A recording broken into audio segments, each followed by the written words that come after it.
Now, one of the aspects that can be quite tricky with manifesting is beliefs.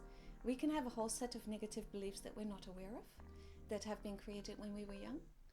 So, if you've ever wanted to win something or do something and be the best at something and then you didn't achieve it, if you're really young, it's very likely that you formed a belief or an idea about yourself that you can't have what you want, or that you're not good enough to have what you, something along those lines. Or most of us have had experiences in our childhood where we felt like we weren't enough.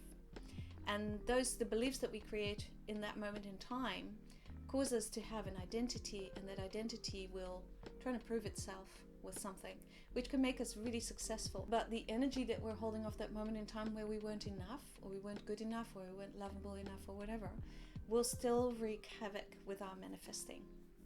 Because if you think that you want to have a palace, but you think you're not strong enough, or not good enough, or not loved enough, you're not going to be able to manifest it. So you will need to dive into those beliefs. And knowing what these beliefs are, these limiting beliefs, can be really tricky. Often it's a good idea to talk to a good friend or a coach or someone like that and become really clear on it. But you can also look at, okay, so I said I wanted to create this, but in fact I've created that.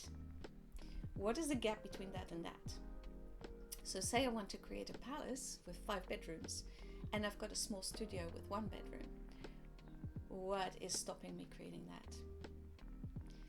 Often, not always, but often, the issue there is something that has shown up in our relationship with our dad. Anything around manifesting abundance has to do with our relationship with our dad. How much did we feel appreciated by our dad? Did we feel like our dad believed in us? How is our relationship with our dad? Do we trust him? Did we trust him when we were young? All of these things are really, really important.